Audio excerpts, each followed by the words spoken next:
Good evening. Matinee free വെബിനാറിലേക്ക് എല്ലാവർക്കും സ്വാഗതം. ചൊവ്വാഴ്ച ദിവസത്തെ കഥയിലുമുണ്ടൊരു കാര്യത്തിൻ്റെ 90ാമത്തെ ദിവസമാണിന്ന്. പ്രിയങ്കരനായ ലോബ്സൺ സാറ് നമ്മളോട് കൂടെയുണ്ട്. തീർച്ചയായിട്ടും കഥയിൽ നിന്ന് നമുക്ക് അർത്ഥഗർഭമായ കുറേ കാര്യങ്ങൾ കിട്ടുമെന്നുള്ളത് ഉറപ്പാണ്.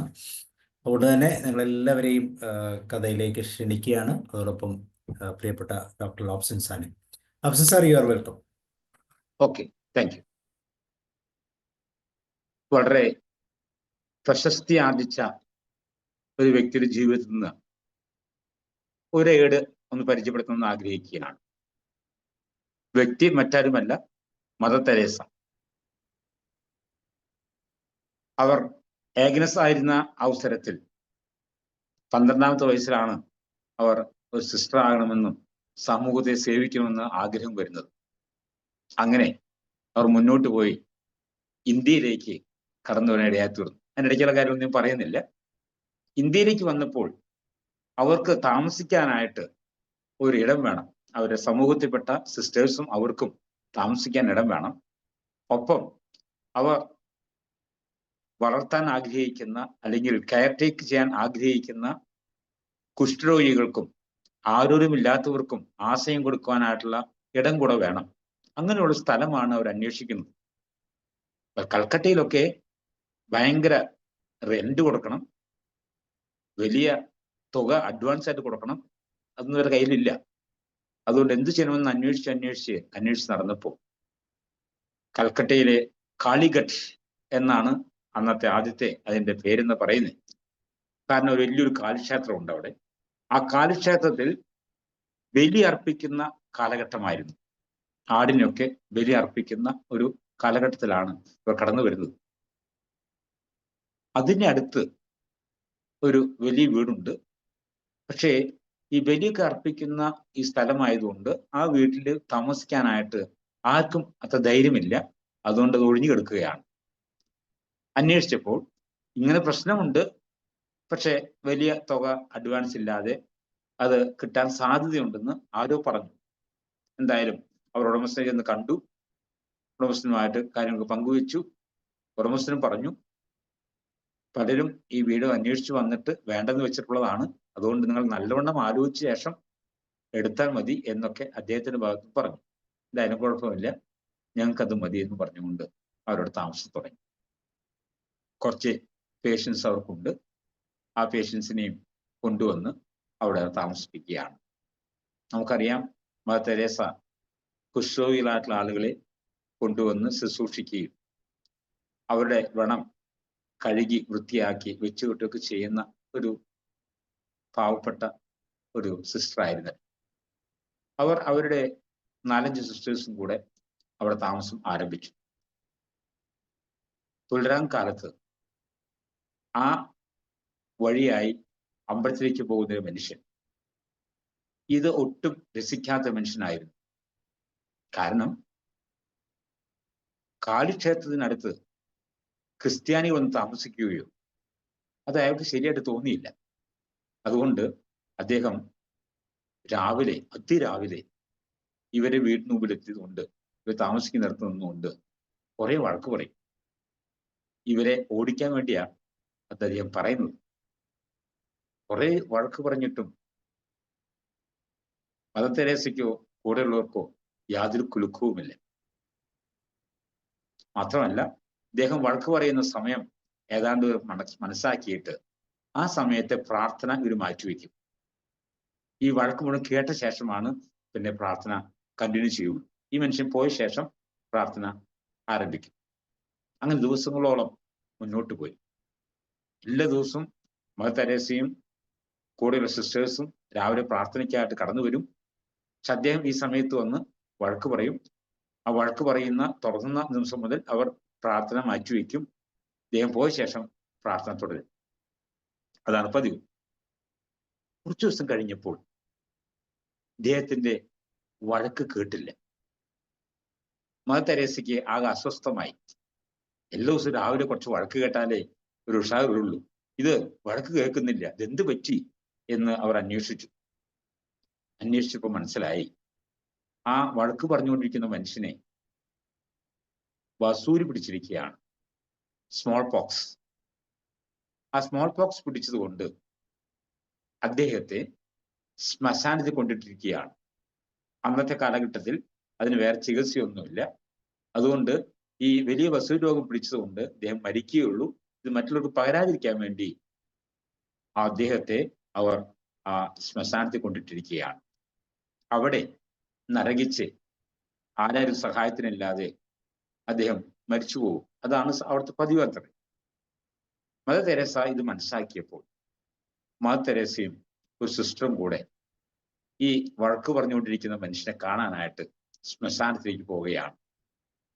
അവരുടെ കയ്യിൽ ഒരു പാത്രമുണ്ട്. കൂടെയുള്ള സിസ്റ്ററുടെ കയ്യിൽ ചെറിയൊരു പാത്രത്തിൽ എന്തോ കഴിക്കാനുള്ള സാധനമുണ്ട്. ഇത് കൈപിടിച്ച് അവർ ശ്മശാനത്തേക്ക് ചെന്നു. ഈ മനുഷ്യൻ ദൂരത്ത് നിന്ന് ഇവരെ കണ്ടപ്പോൾ തന്നെ വഴക്കുവാൻ ആരംഭിച്ചു. എൻ്റെ അടുത്തേക്ക് വരരുത്, നിങ്ങളും ഈ ശ്മശാനത്തിൽ കിടക്കേണ്ടി വരും, നിങ്ങൾക്കറിയില്ല ഇതിന്റെ കാര്യത്തെക്കുറിച്ച്, നിങ്ങൾ ഫോറിനേഴ്സ് ആണല്ലോ, നിങ്ങൾക്ക് ഇവിടുത്തെ കാര്യം അറിയില്ലല്ലോ എന്നൊക്കെ പറഞ്ഞുകൊണ്ട് അയാൾ വീണ്ടും ഒരു വഴക്ക് പറഞ്ഞു. ഇവരെ സമാധാനമായി. കുറച്ച് വഴക്ക് കിട്ടിയപ്പോൾ അല്പം ആശ്വാസം തോന്നി അവർക്ക്. എന്നിട്ട് അവർ പറഞ്ഞു, ഞങ്ങൾ കുറച്ച് പാലും കുറച്ച് പഴവും കൊണ്ടുവന്നിട്ടുണ്ട്, നിങ്ങൾക്ക് വിശക്കുമ്പോൾ ഈ പാലെടുത്ത് തിന്നാം, ദാഹം തോന്നുമ്പോൾ ഈ പാലെടുത്ത് കുടിക്കണം എന്ന് പറഞ്ഞുകൊണ്ട് ആ മനുഷ്യൻ അല്പം അകലെ ഇത് വെച്ചിട്ട് അവർ പോയി. കാരണം അടുത്ത് എന്ന് കഴിഞ്ഞാൽ ആ മനുഷ്യൻ എന്തെങ്കിലും കാണിച്ചാൽ അത് ബുദ്ധിമുട്ടാകുമല്ലോ, അയാൾക്ക് ബുദ്ധിമുട്ടാവും, ഇവർക്ക് ബുദ്ധിമുട്ടാവും. അതുകൊണ്ട് ഒഴിവാക്കാൻ വേണ്ടി അല്പം അകലെ ഇത് രണ്ടുകൂടെ വെച്ചിട്ട് അവർ പോയി. വൈകുന്നേരം ആയപ്പോൾ വീണ്ടും അടുത്ത സെറ്റ് പാലും പഴവുമായിട്ട് അവർ തിരികെ വന്നു. നോക്കിയപ്പോൾ രാവിലെ കൊണ്ടുവച്ച പാലും പഴങ്ങളൊക്കെ അദ്ദേഹം കഴിച്ചിട്ടുണ്ട്. കാരണം നല്ല വെയിലത്ത് ഇങ്ങനെ കിടക്കുമ്പോൾ നല്ല ദാഹവും നല്ല വിശപ്പും തോന്നുന്നുണ്ട്. അതുകൊണ്ട് ദേഷ്യക്കാണെങ്കിലും ദാഹം വന്നപ്പോൾ പാലെടുത്ത് കുടിച്ചു, വിശന്നപ്പോൾ പഴമെടുത്ത് തിന്നതാണ്. വളരെ സന്തോഷമായി. വൈകുന്നേരം വീണ്ടും അവിടെ വെച്ചിട്ട് അത് കൊണ്ടുവന്ന സാധനങ്ങളൊക്കെ വെച്ചിട്ട് അവർ ഇത്തവണ അദ്ദേഹം കാര്യമായിട്ട് വഴക്കൊന്നും പറഞ്ഞില്ല, എന്നാലോ വലിയ സന്തോഷമൊന്നും കാണിച്ചില്ല. അങ്ങനെ ക്രമേണ എല്ലാ ദിവസവും 2 നേരം ഇവർ വരും. ക്രമേണ അദ്ദേഹം ഇവരോട് ദേഷ്യപ്പെട്ട് സംസാരിക്കുന്ന രീതി മാറി. അല്പം ഫ്രണ്ട്ഷിപ്പ് പോലെ അവർക്ക് അനുഭവപ്പെട്ടു. ഏതാണ്ട് 21 ദിവസം അവർ ഈ മനുഷ്യനെ കാണാനായിട്ട് ദിവസവും ഈ സിസ്റ്ററും മദറും കൂടെ അങ്ങോട്ട് വരും. ആവശ്യമുള്ള ആ സാധനം കൊടുക്കും.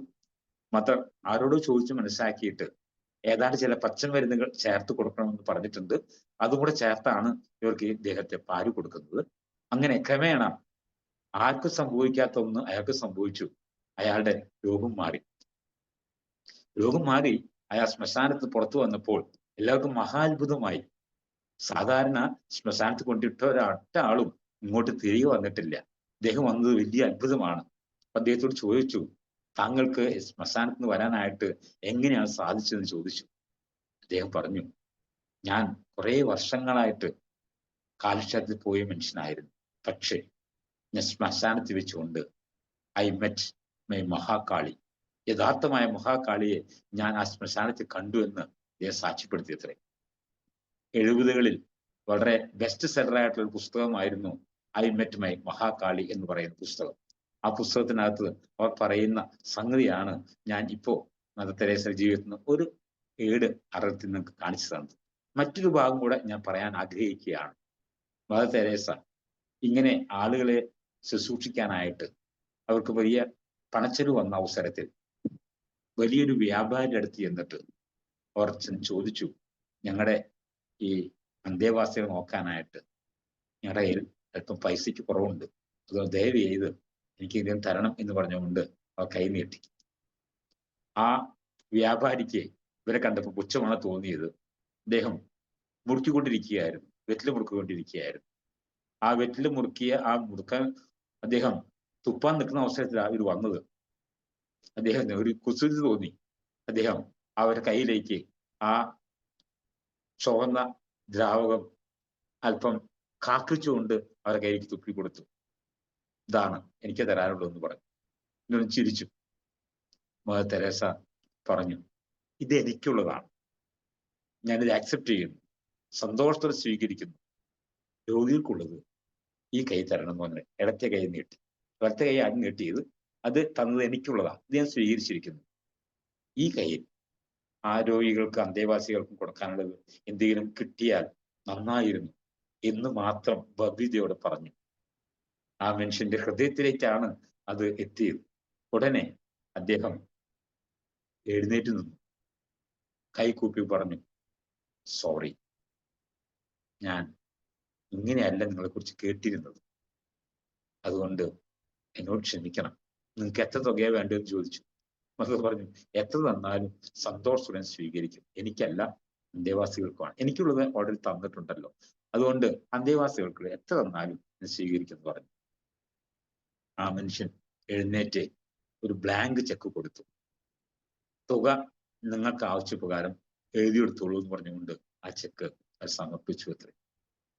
ജീവിതത്തിൽ മദർ തെരേസ വിജയിക്കുന്നത് ഇപ്രകാരമായിരുന്നു. പലപ്പോഴും മറ്റുള്ളവരുടെ മുമ്പിൽ ഈഗോ ഉണ്ടാകുമ്പോൾ ഇങ്ങനെ പ്രവർത്തിക്കാനായിട്ട് സാധിക്കുകയില്ല.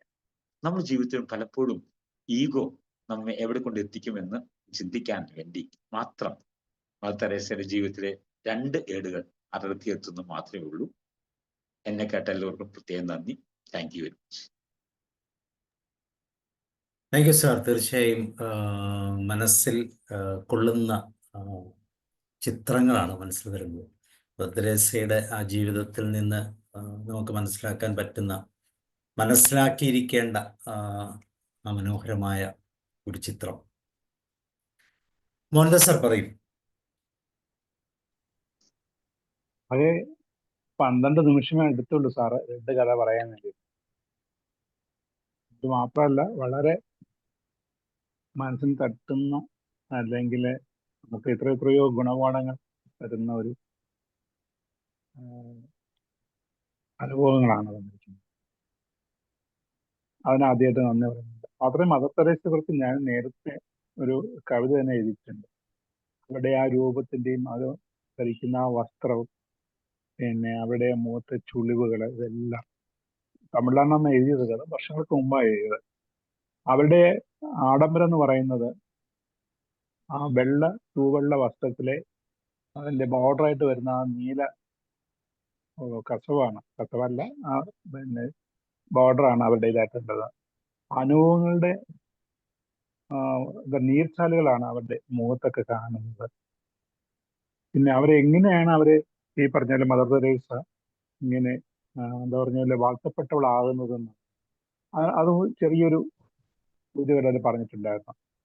അതുപോലെ അവസ്ഥ അനുഭവിക്കുന്ന ഏതോ ഒരു രോഗിയുടെ അവിടെ വിരൽ സ്പർശം കൊണ്ട് അത് മാറ്റി കൊടുക്കുക, അതായിരുന്നു അവരെ വാഴ്ത്തപ്പെട്ടവൾ എന്നുള്ള ഇതിലേക്ക് ആ സ്ഥാനം കൊടുക്കാൻ വേണ്ടിയിട്ടുള്ള ഒരു ജഡ്ജ്മെന്റിന്റെ ഇതായിട്ട് വന്ന ഒരു കാര്യം.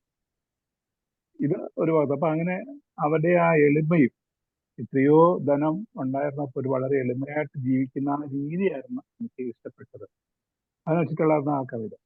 പക്ഷെ പിന്നെ ഒരിക്കൽ ഞാൻ കഥ വേറെ അവിടെ വന്നിട്ട് അവിടെ കുറച്ച് അനുഭവങ്ങൾ കേട്ടപ്പോൾ അത് എനിക്ക് ചെറിയൊരു വിഷമം തോന്നിയെന്ന് വെച്ചാൽ, മദർ തെരേസ വിശ്വസിച്ചിരുന്ന ആ വിഭാഗത്തിൽ പെടാത്ത ഒരു സിസ്റ്റർ അവിടെ വന്ന് അവർ സന്ദർശിക്കാനും അവിടെ ചേരാനൊക്കെ വന്നു കഴിഞ്ഞപ്പോൾ അവരതിനെ എന്താ പറഞ്ഞ വിസമ്മതിക്കുകയോ അല്ലെങ്കിൽ അതിന് അനുവാദം കൊടുക്കുകയോ ചെയ്തില്ല എന്ന് കേട്ടപ്പോൾ ഒരു ഇത് തോന്നി. ഇത്രയും അവരുടെ കാഴ്ചപ്പാടിൽ എന്തോ ഇത് ഉണ്ടായിരുന്നോ എന്നുള്ളതുണ്ടായിരുന്നു. പക്ഷെ അത് ഇപ്പൊ ഈ 2 എണ്ണം കേട്ടപ്പോൾ അതൊക്കെ അങ്ങ് മാറി. അതൊക്കെ ചില സമയങ്ങളിൽ ഉണ്ടാകുന്ന 1-2 ഇതാണെങ്കിൽ പോലും, വീഴ്ചകളാണെങ്കിൽ പോലും അവിടെ ഈ പ്രവൃത്തി ആദ്യത്താണെന്നുണ്ടെങ്കിൽ എന്താ പറഞ്ഞാൽ അവർക്ക് വേണ്ട ഒരു അഭയസ്ഥാനം, ഷെൽട്ടറിന് വേണ്ടിയിട്ടുള്ള അലച്ചിലായിരുന്നു. അത് ശ്മശാനത്തിന്റെ അരികിലാണ്, കാളിക്കട്ടിന്റെ ബലിസ്ഥലത്തിന്റെ അടുത്താണ് അത് കൈപ്പറ്റുന്നത്. അവിടെയും അത് വലിയതായിട്ട് നമുക്ക് തോന്നിയില്ല, കാരണം അന്ന് ലഭിച്ചത് അതായിരുന്നു. അവിടേക്ക് അവര് വന്നു. പക്ഷെ അവിടെ മറ്റാളുടെ ഒരു പ്രവൃത്തി, ആ അമ്പലവാസിയുടെ ഒരു പ്രവൃത്തി പോലും അത് കേട്ട് എനിക്കും ആ പ്രാർത്ഥന പറഞ്ഞു കാണും, ദൈവമേ ദൈവം ചെയ്യുന്ന എന്താണെന്ന് നിങ്ങൾക്ക് അറിയുന്നില്ല, അദ്ദേഹത്തിനും കൂടി മാപ്പ് നൽകണമേ എന്നായിരിക്കും പ്രാർത്ഥിക്കുന്നത്. അതുകൊണ്ടായിരിക്കും ആ ഒരു മനസ്സിന്റെ ഉയർന്ന തലത്തിലേക്ക് വന്നിട്ടുള്ളത്. പിന്നെ രണ്ടാമത്തത് എനിക്ക് ശരിക്കും ഉണ്ടായി. അത് ഒരിക്കലും ഒരു മനുഷ്യജീവിയും അല്ലെങ്കിൽ ഒരാൾ പോലും ഇങ്ങനെ സമൂഹ ജീവിയായിട്ട് സേവനത്തിന് വരുന്ന ആള് പലരും ചെന്ന് എന്താ പറയുക യാചിക്കേണ്ട ചോദിക്കേണ്ട ഒരു അവസ്ഥയാണ്. കാരണം സാമ്പത്തികമാണല്ലോ എല്ലാത്തിനും വേണ്ടി. അത് നമ്മൾ അതുപോലെയാണ് പല കാര്യങ്ങൾക്കും വേണ്ടിയിട്ട് അമ്പലത്തിൻ്റെതായാലും ശരി, അല്ലെങ്കിൽ ലൈബ്രറിയുടേതായാലും ചോദിക്കുമ്പോൾ ആൾക്കാരുടെ പ്രതികരണം, ഇവർക്കൊക്കെ വേറെ ജോലിയില്ല, എന്തിനാ ഇവർക്ക് ഇങ്ങനെ യാചിച്ച് വരുന്നത് എന്നുള്ള രീതിക്ക് വരുന്നത്. പക്ഷെ അവിടെ മനസ്സിനെ മാറ്റിയെടുക്കാൻ പറ്റുന്ന ഒരു പ്രവൃത്തിയായിരുന്നു ഇവിടേത്. കാരണം വലത് കൈ നീട്ടിയപ്പോൾ അതില് കാർക്കിച്ച് തുപ്പി കൊടുത്തു മുഖഭാവം ഒന്നും വ്യത്യാസമില്ലാതെ, എന്താ പറഞ്ഞാൽ ദൈവം അവർക്ക് നൽകിയ ഒരു വരപ്രസാദം പോലെ ആ ഒരു ലിങ്കിൽ നരങ്ങി പിടിച്ച തൊട്ട് അടുത്തൊരു വാചകം വന്നത്, എനിക്കുള്ളത് തന്നു, ഓക്കെ, പക്ഷെ എനിക്ക് എന്റെ കൂടെയുള്ള അന്തവാസികൾക്ക് തരൂ എന്ന് പറഞ്ഞപ്പോ ആ മനുഷ്യൻ, ആ വലിയ ധനാഢ്യന്റെ മനസ്സ് തന്നെ മാറി. ആ ഇത് കാരണം ഒരാളുടെ ആ ഈഗോ മാറ്റി വെച്ചുകൊണ്ടുള്ള, കാരണം അവിടെ ചെല്ലുന്നത് ഒരു സാധാരണ മതപ്രദേശമല്ല, ദൈവത്തിന്റെ പ്രതിനിധിയായിട്ട് ആണ് ചെല്ലുന്നത്. അപ്പൊ ദൈവത്തിന് അദ്ദേഹം തരുന്നത് ദൈവമാണ് ആദ്യം സ്വീകരിക്കുന്നത്, അതുപോലെ തന്നെയാണ് അടുത്തത്. പക്ഷേ ഇത് രണ്ടും നമുക്ക് വളരെ വളരെ എന്താ പറഞ്ഞ പോലെ ഗുണപാഠങ്ങൾ നമുക്ക് തരുന്നുണ്ട്. പക്ഷെ അത്രയും ഉയർന്ന നിലയിലേക്ക് നമുക്ക് ഉയരാൻ പറ്റുമോ എന്നുള്ളതാണ് അതിൽ ഇതായിട്ടുള്ളത്. പക്ഷെ അതിന് ജീവിതത്തിൽ പിന്നെ ജീവിച്ച് അനുഭവിച്ച ഒരു കഥയാണ് ലാർസൻ സാർ എന്ന് തന്നിരിക്കുന്നത്. വളരെ ലഘുവായിട്ടാണെങ്കിലും വളരെ അർത്ഥവത്തുള്ള, വളരെ 1970 വന്ന പുസ്തകം ഐ മെറ്റ് മൈ മഹാകാളി എന്നുള്ള ആ ഇതിൽ നിന്നും, അതുപോലെ തന്നെ അടുത്തതിലേക്ക് വന്ന ഇത് പിന്നെ 2 ഏടുകളും മദർ തെരേസയുടെ അനുഭവം നമുക്ക് ഉൾക്കൊള്ളിക്കാൻ സാധിച്ചു. വളരെയധികം നന്ദിയുണ്ട്. Thank you sir. Jyothikumar sir. Good evening sir. എന്തായാലും വളരെ ചുരുങ്ങിയ, പണ്ട് എന്താ പറയാ, നല്ലത് കുറച്ച് മതി എന്നല്ലേ പറയാ ലോക്സൺ സാർ. അതുപോലെ ശരിക്കും ഒരു ദൈവത്തിൻ്റെ പ്രതിരൂപം ഇവരൊക്കെ അതല്ലേ. അവരെയും നമ്മളെയും കമ്പയർ ചെയ്യുമ്പോഴാണ് ഇതൊക്കെ കേൾക്കുമ്പോഴും വായിക്കുമ്പോഴും നമ്മൾ എവിടെ നിൽക്കുന്നു എന്നുള്ളൊരു അവസ്ഥയിലേക്ക് നമ്മൾ എത്തിക്കുന്നതാണ് ഈ വായനയുടെ ഒരു പ്രധാന ഗുണവും ഇത്തരത്തിലുള്ള കഥകളിൽ കയറിയിരിക്കുമ്പോൾ കിട്ടുന്ന ഒരു സുഖവും. അപ്പോൾ ആ ഒരു ക്ഷമ, തന്നിലുള്ള പൂർണ്ണ വിശ്വാസം, സ്വയം ഒരു വിശ്വാസം ഉണ്ടല്ലോ, അതല്ലേ ഇവരെ വിജയത്തിലേക്ക് എത്തിക്കുന്നത്. ആ ഒരു ക്ഷമിക്കാനുള്ളൊരു കഴിവ്, അതുപോലെ തന്നെ മറ്റുള്ളവരെ സഹായിക്കാനുള്ള ഒരു പൂർണ്ണ മനസ്കത, ഇത് മൂന്നും അവരിലുണ്ട്. അത് തന്നെ നമ്മളെ മഹാത്മാഗാന്ധിജിയെ പറ്റി നമ്മൾ പറയുകയാണെങ്കിലും അങ്ങനെ തന്നെയാണല്ലോ, ഈ പറഞ്ഞതുപോലെ തന്നെ. അപ്പോൾ ആ കുഷ്ഠരോഗിയായി മാറിയപ്പോൾ അദ്ദേഹം അതുവരെ ചീത്ത പറഞ്ഞ ആള് പിന്നീട് അസുഖം വന്ന് കിടന്നപ്പോൾ, ആ കാലത്ത് ശരിയാ വളരെ പ്രശ്നമാണ്, അടുത്തൊന്നും പോകാൻ തന്നെ പറ്റില്ല. കൊറോണയേക്കാൾ ഭയമായിരുന്നില്ല ആ കാലത്ത്. കൊറോണയ്ക്ക് നമ്മൾ ഡ്രസ്സൊക്കെ ഇട്ടിട്ട് അടുത്ത് പോവാം, പക്ഷേ ഇതിന് അന്ന് ആ സൈസ് ഡ്രസ്സൊന്നുമില്ല. നേരെ നാട് കടത്തുകയാണ് ആരുമില്ലാത്ത സ്ഥലത്തേക്ക്. അവിടേക്ക് ചെന്ന് അതിനെ ഇടപെടുകയും അയാളെ മാറ്റിയെടുക്കുകയും ചെയ്യുന്നു. അതും അതേപോലെ തന്നെ മറ്റേ വ്യാപാരിൻ്റെ അടുത്ത് പോയിട്ട് സ്വന്തം കാര്യത്തിന് വേണ്ടിയല്ല, മറ്റുള്ളവർക്ക് വേണ്ടിയാണ്. അപ്പോൾ ഒരു കൈയിൽ തുപ്പൽ, എന്താ പറയുക, കാർക്കിച്ച് തുപ്പിയപ്പോഴേ മറ്റേ കൈ കാണിച്ചിട്ട് ഇനി ഇവർക്കുള്ളത് തരൂ എന്ന് പറയുന്ന ഒരു മാനസിക അവസ്ഥ വല്ലാത്തയാ. നമ്മളൊരു സാധാരണ ഒരു ആവറേജ് ആയിട്ടുള്ള ഒരാളിനെ സാധിക്കുമോ? അപ്പോൾ തന്നെ നമ്മൾ എന്തൊക്കെ പ്രതികരിക്കും? അതാണ് ആ ക്ഷമയുടെ നെല്ലിപ്പടി കാണുക എന്നൊക്കെ പറയില്ലേ സർ, അത് തന്നെയാണ് ഇത്. സാറ് ഈ കഥ രണ്ടും പറഞ്ഞപ്പോൾ എനിക്ക് തോന്നിയത്, ഈശ്വരനൊരിക്കൽ വിരുന്നിന് പോയി രാജകൊട്ടാരത്തിൽ ക്ഷണിക്കാതെ. ഓർക്കുന്ന ആ പാട്ട് കേട്ടിട്ടുണ്ടാവും. എന്താ പറയുക, ആടകൾ ചാർത്തിയ തന്മണി വിഗ്രഹം അവിടെയും സൂക്ഷിച്ചിരുന്നു, പക്ഷേ ഒരു കാവൽക്കാരൻ വന്ന് വാളോങ്ങി, അല്ലേ, ചിരിച്ചു പിൻവാങ്ങി ഭഗവാൻ എന്ന് ഒരു പിടി ചോറിനായി യാചിച്ചു ദൈവം. അപ്പോഴാണ് കാവൽക്കാരൻ വരികയും, അപ്പോൾ അതേ സമയത്ത് തന്മണി വിഗ്രഹം അവിടെ സൂക്ഷിച്ചും വെച്ചിട്ടുണ്ട്. ഇവരെയൊക്കെ ഈ സൈസ് ഈ ബുക്കുകൾ വായിക്കുമ്പോഴും ഈ തരത്തിലുള്ള നമ്മളെ കഥകൾ കേൾക്കുമ്പോഴും എനിക്ക് പലപ്പോഴും തോന്നാറുണ്ട് സാറേ, എൻ്റെ അടുത്ത് നമ്മുടെ അടുത്തൊക്കെ ചിലർ വരില്ലേ കൈ നീട്ടിക്കൊണ്ട്, വളരെ ഡിസേർവിങ് ആയിട്ട് തോന്നാം. മറ്റേ കള്ളൂടിയന്മാർ കൈ കണ്ടുന്നതല്ല, ഡിസേർവിങ് ആയിട്ടുള്ള നമ്മളെ പ്രായമായ അമ്മമ്മമാരൊക്കെ വന്നിട്ട് മോനെ എന്ന് പറയുമ്പോൾ എനിക്ക് അന്നേരം തോന്നുന്നത് ഇതൊക്കെ തന്നെയാണ്. ഈശ്വരൻ എൻ്റെ അടുത്തേക്ക് വിട്ടതല്ലേ എന്ന് കരുതിയിട്ട് ഞാൻ അപ്പം തന്നെ എമൗണ്ട് നോക്കാതെ കൊടുത്തേക്കും പേഴ്സിലുള്ളത്. എന്താ പറയുക, അത് നമ്മളെ പരീക്ഷിക്കാൻ വേണ്ടി വിടുകയാണോ ഈശ്വരൻ എന്നൊരു ചിന്ത എന്നിൽ. അത് എൻ്റെ ഒരു സുഹൃത്ത് തന്നെ ഇതോടൊപ്പം ഞാൻ പറയുകയാണെ, ഒരു ദിവസം സാബു സാറേ പറയട്ടെ, സമയം പോവാ. ഇല്ല. ഒരു ദിവസം ഞാനും എൻ്റെ ഒരു സ്നേഹിതനും കൂടി ബസ്സിലിരിക്കുകയാണ്. ഗുരുവായൂർ അമ്പലത്തിൽ പോയിട്ട് തിരിച്ചു വരാൻ വേണ്ടി ബസ്സിലിരിക്കുന്നു. അപ്പോൾ ആ ബസ് സ്റ്റാർട്ട് ചെയ്തിട്ടില്ല. അപ്പോൾ ഈ ധാരാളം ഭിക്ഷക്കാരിങ്ങനെ വരും, പല കോലക്കാരും ഉണ്ടാവും. പക്ഷെ അതിലൊരു പ്രായമായ ഒരു അമ്മ ബസ്സിൽ കയറി വന്നിട്ട് ഇങ്ങനെ കൈ നീട്ടി. അപ്പം ഞാൻ പേഴ്സിൽ നിന്ന് ചില്ലറ, കുറേ കൊല്ലം മുമ്പെയാണ്, ചില്ലറ കാശെടുത്തിട്ട് തപ്പുകയാണ്. നോട്ടൊന്നും എടുക്കാതെ ചില്ലറ തപ്പിയിട്ട്, അന്ന് 25-50 പൈസക്ക് നല്ല വിലയുള്ള കാലം, 85-86 കാലഘട്ടം. അപ്പോൾ ഞാനത് കൊടുത്ത് അവരത് വാങ്ങിപ്പോയി. തൊട്ടടുത്തൊക്കെ എൻ്റെ സ്നേഹിതൻ എന്നോട് ചോദിച്ചത്, അത് ഇന്നും എനിക്ക് എന്താ പറയേണ്ടത്, വല്ലാത്തൊരു ഫീലിംഗ് ആയിപ്പോയി. എന്നോട് അവൻ ചോദിച്ചു, എടാ നിനക്ക് അവർക്ക് ഒരു നേരം കഴിക്കാനുള്ള ഹോട്ടൽ ഭക്ഷണം ഇല്ലേ? അന്ന് 6 രൂപയ്ക്ക് ചോറ് കിട്ടും. 6 രൂപയ്ക്ക് ചോറ് കിട്ടുന്ന കാലമാണ് ഞാൻ പറയുന്നത്. 6 രൂപയാണ് സാധാ ഹോട്ടലിലുള്ള ഒരു ഊണിന്. ഒരു നേരത്തെ ഭക്ഷണത്തിൻ്റെ പൈസ അവർക്ക് കൊടുത്തു. നിന്റെ അടുത്ത് എത്ര കാശുണ്ട്? ഇൻ ദ സെൻസ് കാശ് കൂടുതൽ എന്നല്ല, ഉള്ളതിൽ നിന്ന് അത് പോയാൽ കുഴപ്പമുണ്ടോ? ആ അമ്മക്ക് അല്ലെങ്കിൽ ഒരു ചായയുടെ 1 രൂപ കൊടുത്താൽ എന്തായിരുന്നു? ഒരു ചായ കുടിക്കാനോ ഒരു ചോറിൻ്റെ കാശോ കൊടുത്താൽ നിനക്ക് കുറഞ്ഞു പോവുമോ? ഒറ്റ ചോദ്യം, നിനക്ക് കുറഞ്ഞു പോകുമോ? നിന്റെ പേഴ്സിൽ നിന്ന് 6 രൂപ കുറഞ്ഞാൽ നിനക്ക് പ്രയാസമാവുമോ?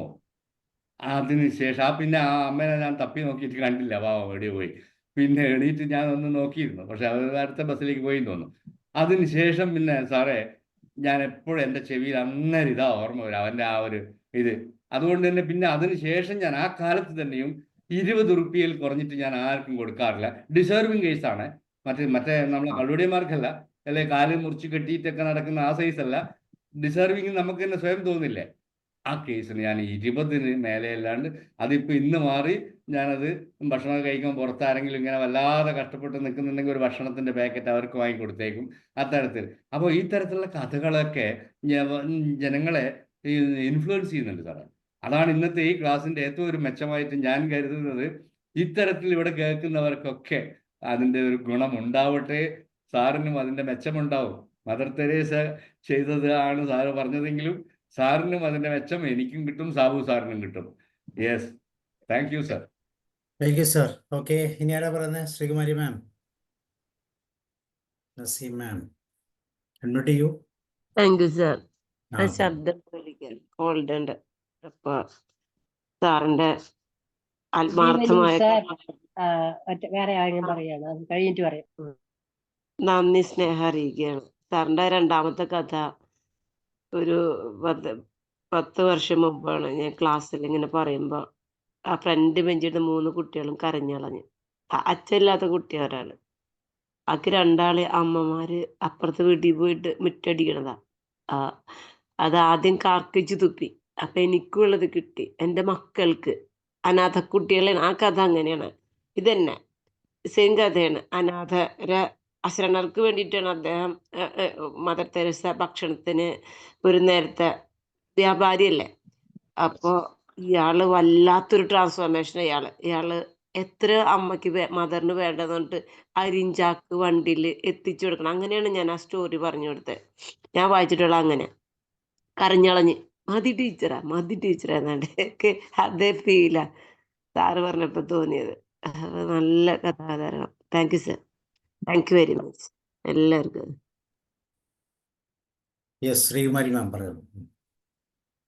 നല്ല കഥകളാണ്. 2 ചെറിയ കഥകൾ, വളരെ അർത്ഥവത്തായ മദർ തെരേസയുടെ മഹത്വം വിളിച്ചറിയിക്കുന്ന 2 കഥകൾ. മദർ തെരേസയെ പറ്റി അറിയാത്തവരായിട്ട് ആരാണുള്ളത്? എങ്കിലും ഈ കഥയിലൂടെ നമുക്ക് കൂടുതൽ അറിയാൻ സാധിച്ചു. ആദ്യമായിട്ട് ചിക്കൻ ബോക്സ് വന്ന പണ്ടൊക്കെ അങ്ങനെയാണ്, ഞാനും കേട്ടിട്ടുണ്ട്. വീട് മാറി ഏതെങ്കിലും വീട്ടിൽ കൊണ്ടിടും. ശ്മശാനത്തിൽ എന്നുള്ളത് ഇപ്പോഴാണ് കേൾക്കുന്നത്. ശ്മശാനത്തിൽ കൊണ്ടിടുകയും അവിടെ പോയി ചികിത്സിച്ച് ആ രോഗം ഭേദമാക്കി കൊണ്ടുവരിക എന്ന് വെച്ചാൽ അത് ഒരു അസാധാരണത്വം തന്നെയാണ്. ഒരു ദേവതയുടെ പര്യായമായിട്ട് തന്നെയാണ് നമുക്കത് വിശേഷിപ്പിക്കേണ്ടി വരുന്നത്. അത് ഒരിക്കലും മറക്കാനാവാത്ത കാര്യമാണ്. പിന്നെ കൂടെ താമസിക്കുന്ന അന്തേവാസികളുടെ ക്ഷേമത്തിന് വേണ്ടി പണക്കാരന്റെ വീട്ടിൽ പോയി ധനം ആവശ്യപ്പെടുകയും വെറ്റില മുറിക്കുക, തുപ്പല് കയ്യിലേക്ക് എടുക്കുകയും ചെയ്യുന്ന ആ രംഗം മനസ്സിൽ കാണുമ്പോൾ തന്നെ ഹൃദയം പൊട്ടുന്ന ഒരു വേദന ഉണ്ടാകുന്നു. എനിക്കുള്ളത് കിട്ടി, ഇനി എനിക്ക് കൂടെ ഉള്ളവർക്ക് എന്ന് പറയുന്ന ആ മഹത്വം ഇന്ന് ആരും തന്നെ ഇങ്ങനെയുള്ളവരുണ്ടോ എന്നുള്ളത് അറിയാൻ പറ്റുകയില്ല. രണ്ടാമത് അയാളുടെ മനസ്സിനെ തന്നെ മാറ്റുകയും അയാളുടെ സ്വഭാവത്തിനെ മാറ്റിമറിച്ച് അയാൾ നല്ലൊരു മനുഷ്യനാക്കി മാറ്റി തീർക്കാൻ സാധിക്കുന്ന നല്ല കഥയാണ്. അയാൾ ആവശ്യമുള്ള ധനം നൽകുകയും ചെയ്യുന്നു. അങ്ങനെ നല്ല രണ്ട്, ചെറുതാണെങ്കിൽ ചെറുത് മതിയല്ല, വലുതായിട്ട് ഒരുപാട് വലിച്ചു നീട്ടാതെ ചെറിയ കഥയാണെങ്കിൽ അർത്ഥവത്തായ ഉപയോഗപ്രദമായ നല്ല കഥ. Thank you sir. ഉഷമം ആർക്കും പറയാനൊന്ന് അൺമ്യൂട്ട് ചെയ്താൽ മതിയേ, ഞാൻ നോക്കിക്കോളാം. ഉഷമം പറയും. Okay. Sir, good evening. Good evening, all of you. I met my Mahakali. കുറച്ച് സമയം കൊണ്ട് നമ്മൾ ഓരോരുത്തരും ആ മഹാകാളിയെ കണ്ട ഒരു അനുഭവമാണ് ഈ കഥയിലൂടെ നമുക്ക് അനുഭവപ്പെട്ടത്. മദർ തെരേസ, നമ്മൾ എല്ലാവർക്കും അറിയാവുന്ന പോലെ അഗതികളുടെ അമ്മ, മിഷണറീസ് ഓഫ് ചാരിറ്റിയുടെ സ്ഥാപക. 1910 അൽബേനിയൻ പേരൻസിന്റെ മകളായിട്ട് സ്കോച്ചിയയിൽ ജനിച്ച് ഇന്ത്യയിലേക്ക് ഒരു മിഷണറി ആയിട്ട് യാത്ര ചെയ്ത അവര്, നമുക്കറിയാം, കൽക്കട്ടയിലെ ചേരികളിൽ ദരിദ്രരിൽ ഏറ്റവും ദരിദ്രരായവരെയും കുഷ്ഠരോഗികളെയും സേവിക്കുവാൻ സന്നദ്ധയായ അമ്മ തന്റെ പ്രവൃത്തിയിലൂടെ സ്നേഹത്തിനും രക്ഷയ്ക്കും വേണ്ടി യേശുദേവൻ കുരിശിൽ തറയ്ക്കപ്പെട്ട അദ്ദേഹം ആ ദാഹം ശമിപ്പിക്കുവാനായിട്ട് തന്റെ ജീവിതം ഒഴിഞ്ഞു വെച്ചവർ. ഇല്ലാത്ത കാരുണ്യത്തിന്റെയും അതിരുകളില്ലാത്ത സ്നേഹത്തിന്റെയും പ്രതീകം. വാക്കുകൾക്ക് അതീതമാണ് അതിനെക്കുറിച്ച് നമുക്ക് ഇതിനെക്കുറിച്ച് ഈ ഒരു കഥയെക്കുറിച്ച് പറയുമ്പോൾ. 2003 ഒക്ടോബർ 19 ജോൺ പോൾ സെക്കൻഡ് മാർപ്പാപ്പ അമ്മയെ വാഴ്ത്തപ്പെട്ടവളായി പ്രഖ്യാപിച്ചു. 2016 സെപ്റ്റംബർ 4 ഫ്രാൻസിസ് മാർപ്പാപ്പ വിശുദ്ധരുടെ പട്ടികയിലേക്ക് പ്രഖ്യാപിച്ചു. ഇന്ന് ലോകമെമ്പാടും വിശുദ്ധിയുടെ ആ സുഗന്ധം ഓരോ ജനഹൃദയങ്ങളിൽ നിറഞ്ഞു നിൽക്കുന്നു. വളരെ കുറച്ച് നിമിഷങ്ങൾ കൊണ്ട് തന്നെ ആ വലിയ ജീവിതത്തിന്റെ ഏടുകളിലേക്ക് സാറ് ഞങ്ങളെ കൂട്ടിക്കൊണ്ടുപോയി, ഞങ്ങൾക്ക് അഴിക്കാരെ കൂട്ടിക്കൊണ്ടുപോയി. വളരെ വ്യത്യസ്തമായിട്ടുള്ള ഒരു അനുഭവമായിരുന്നു. Great sir, thank you so much sir. Thank you. ഇനി ആരാ പറയുന്നേ?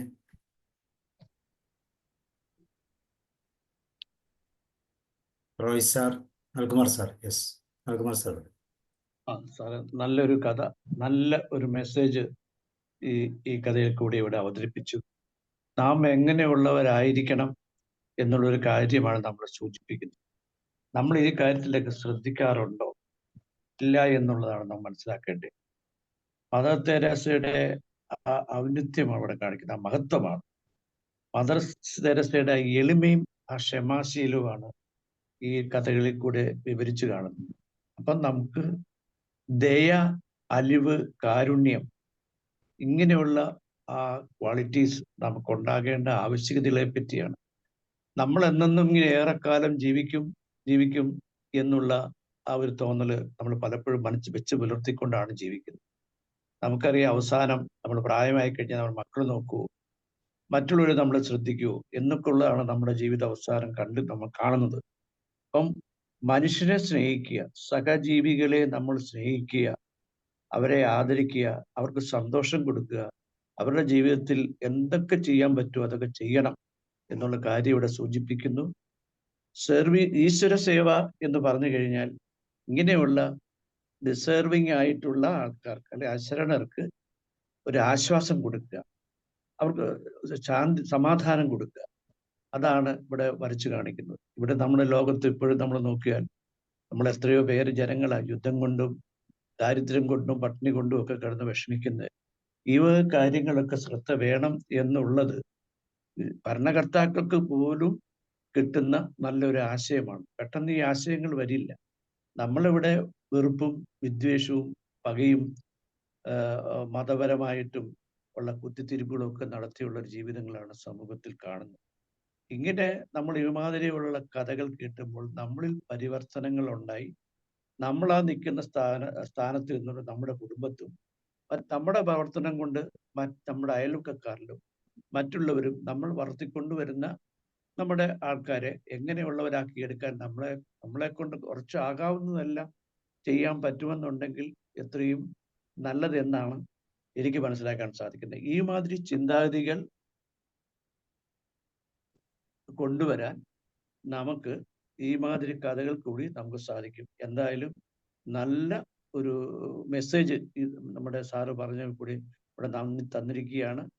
ഇതിന് എല്ലാ സൗകര്യങ്ങളും ഒരുക്കിയ സാബു സാറിനും എല്ലാ അനുഗ്രഹവും ദൈവം നൽകട്ടെ.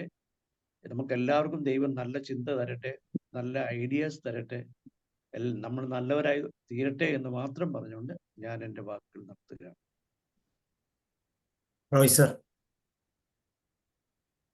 കഥയിലുമുണ്ട് കാര്യം എന്ന് പറയുന്ന ഈ കഥാസമ്പാദനത്തിലൂടെ നമ്മൾ മറ്റുള്ളവർക്ക് ചില കാര്യങ്ങൾ മനസ്സിലാക്കി കൊടുക്കാനാണ് ഉദ്ദേശിക്കുന്നത്.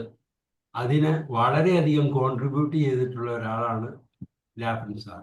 ഇന്നും അതുപോലെ തന്നെ മഹത്തരമായ ചില കാര്യങ്ങളാണ് അദ്ദേഹം ഈ കഥയിലൂടെ നമുക്ക് തന്നത്. വ്രണപ്പെടുത്തുന്ന അനുഭവങ്ങൾ വരുമ്പോൾ പ്രതികരിക്കാത്ത മനുഷ്യനില്ല. പക്ഷേ അതിനെ സന്തോഷത്തോടു കൂടി നേരിടുന്ന ഒരു വ്യക്തിയെ കാണുന്നത് അത് മഹത്തരമാണ്. പക്ഷേ അത് കണ്ട് അതുപോലെയൊക്കെ ചെയ്യണമെന്ന് ആഗ്രഹിച്ചാലും മനുഷ്യന് പറ്റാത്ത ഒരു കാര്യമാണ് വന്നത്. രണ്ട്, ഇതുപോലുള്ള സേവനങ്ങൾ ചെയ്യുമ്പോൾ മറ്റുള്ള സതുദ്ദേശത്തോടു കൂടിയാണ് ചെയ്യുന്നത് എന്ന് ധരിക്കുന്ന മനുഷ്യനുണ്ട്. അവരുടെ എല്ലാ ഇടയിൽ ഇതുപോലെ മഹത്തരമായ കാര്യങ്ങൾ പ്രചരിപ്പിക്കാനും മനസ്സിലാക്കി കൊടുക്കാനും അവസരം തന്ന ഒരു വ്യക്തിയാണ് മദർ തെരേസ. അവർക്കും ഒത്തിരി കാര്യങ്ങൾ ഉണ്ടായിട്ടുണ്ട് മറ്റ് ഹിന്ദുത്വത്തിൽ നിന്നും ഒക്കെ നേരത്തെ. പക്ഷെ അതെല്ലാം ഇങ്ങനെ സന്തോഷത്തോടു കൂടി സ്വീകരിച്ച് അത് മറ്റുള്ളവരെ അതുപോലെ മനസ്സിലാക്കി കൊടുത്ത കഥകളുടെ ഒരു ഭാഗമാണ് ഇന്ന് പറഞ്ഞ ഭാഗങ്ങൾ രണ്ടും. കാരണം ഞാൻ അധ്വാനിച്ചുണ്ടായ കാശ് ഇവർക്ക് എന്തിനു കൊടുക്കുന്നു? ഇവർ ചുമ്മാ നടക്കുന്ന ആൾക്കാർക്ക് കൊടുത്തുകൊണ്ടിരിക്കില്ല. ഞാൻ എന്തിനു കൊടുക്കുന്നു എന്ന് ചിന്തിച്ച ഒരു ബിസിനസ്സുകാരൻ, ഒരു കച്ചവടക്കാരൻ, അദ്ദേഹത്തിൻ്റെ മനസ്സിന് ആ ഇതിനെ മാറ്റം വരുത്താൻ സഹായിച്ചു എന്ന് പറയുന്ന മദർ തെരേസയുടെ ഒരു സമീപനമാണ് നമ്മളെ എല്ലാം അത്ഭുതപ്പെടുത്തുന്നത്. അപ്പോൾ ഇതുപോലുള്ള സമീപനങ്ങൾ കൊണ്ട് നമുക്ക് പല ആൾക്കാരുടെയും മനസ്സുകൾ മാറ്റിയെടുക്കാൻ പറ്റും എന്ന് തെളിയിച്ചതാണ് മദർ തെരേസ ഈ കഥയിലൂടെ ചെയ്തിരിക്കുന്നത്. ഇത് തന്നെ നമുക്കും പ്രാവർത്തികമാക്കാൻ നോക്കുക എന്ന് മാത്രമേ ഇതിനകത്ത് പറയാനുള്ളൂ. ഒരിക്കൽ കൂടി ലാഫൻ സാറിന് അഭിനന്ദനങ്ങൾ. Thank you sir. Thank you sir. ലാഫൻ സാറേ, കൺഗ്രാജുലേഷൻ സാർ. എന്നും സാറിൻ്റെ കഥയിൽ ഒത്തിരി ഉൾക്കാമ്പുകൾ ഉണ്ടാവും. അതൊരു പ്രത്യേകത. ഞാൻ ഓർക്കുമായിരുന്നു പലപ്പോഴും സാറ് പറയുന്ന കഥ ദൈർഘ്യം അധികമില്ല. പണ്ട് സാഹിത്യകാരന്മാരാരോ ഒരിക്കൽ പറഞ്ഞു, ചെറുശ്ശേരിയുടെ എരിശ്ശേരികൾ കഷ്ണമില്ല എന്ന് പറഞ്ഞ് പരിഹസിച്ചപ്പോൾ പറഞ്ഞു, ഇളക്കി നോക്കിയാൽ കാണാം എന്ന് സരസമായ മറുപടി പറഞ്ഞെന്ന് പറഞ്ഞ പോലെ സാറിൻ്റെ കഥ എത്ര നല്ല ഗുണപാഠമാണ് പറയുന്നത്. ജീവിച്ചിരിക്കുന്ന മനുഷ്യന് ഇതിൽ കൂടുതൽ മാതൃകാപരമായിട്ടുള്ള ഒരു കർമ്മം വേറെ എന്താണ് സാധിക്കുക? അതിന് ഉത്തമ ഉദാഹരണം ഇന്നത്തെ തലമുറയ്ക്കെല്ലാം അറിവും കേട്ടുകേൾവിയുള്ള അറിയുന്ന ഒരു മഹത് വ്യക്തി. വാസ്തവത്തിൽ മദർ തെരേസയേക്കാൾ വലിയൊരാളുണ്ടായിരുന്നോ നമ്മുടെ തലമുറയിൽ? നമ്മൾ കണ്ടവരാരെങ്കിലും കേട്ടവരാരെങ്കിലും ഉണ്ടായിരുന്നോ ഈ കാലഘട്ടത്തിൽ ജീവിച്ചിരുന്നോ എന്ന് സംശയമാണ് ലോകത്ത് തന്നെ. എന്തായാലും അതെ, ശ്രദ്ധിക്കുന്നവരുടെയൊക്കെ, അല്ലെങ്കിൽ ഈ യൂട്യൂബിലാണെങ്കിലും ഇതൊക്കെ ശ്രദ്ധിക്കുന്നവരുടെ ഒക്കെ മനസ്സിൽ സ്ഥായിയായിട്ട് ഒരു ഗുണപാഠം, അതിനാണല്ലോ ഇതൊക്കെ നമ്മൾ നടത്തുന്നത്. അതൊന്ന് ഓർമ്മപ്പെടുത്തലാണ്, അത് ഉള്ളത് ശക്തിപ്പെടുത്തലാണ്. അതിന് ഇടയാക്കിയ കഥ അവതരണം ഗംഭീരമായിരുന്നു. പ്രത്യേകം നന്ദിയും അഭിനന്ദനങ്ങളും ഒരിക്കൽ കൂടി പറഞ്ഞു നിർത്തുക. Thank you sir. Okay sir, ഇനി ആർക്കെങ്കിലും പറയാനുണ്ടോ? ഷീല മാം, ഓമന മാം, ജാനകിദാസ്, ഇൻസൻ സാർ താമസിച്ച വന്നേ തോന്നുന്നു അല്ലേ? ഓക്കെ, അങ്ങനെയാണെങ്കിൽ നമുക്ക് ലാബ്സൻ സാറിനും കൂടെ കേൾക്കാം. യെസ്, ഓമന പറയൂ. Thank you sir. സാറിൻ്റെ കഥ പറയുന്ന രീതി ഭയങ്കര ഭംഗിയായിരുന്നു. ഞാൻ സാറിൻ്റെ കഥ ആദ്യമായിട്ടാണ് കേൾക്കുന്നത്. അപ്പം ഒത്തിരി ടച്ചിങ് ആയിട്ട്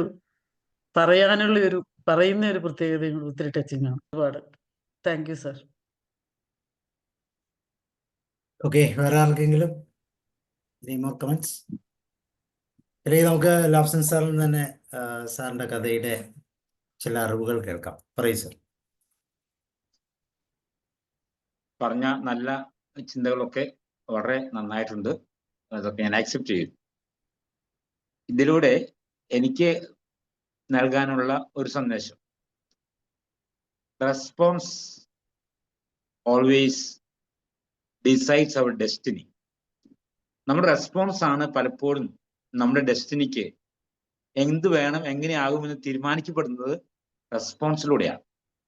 every action has an equal and opposite reaction എന്ന് കേട്ടിട്ടുണ്ട്.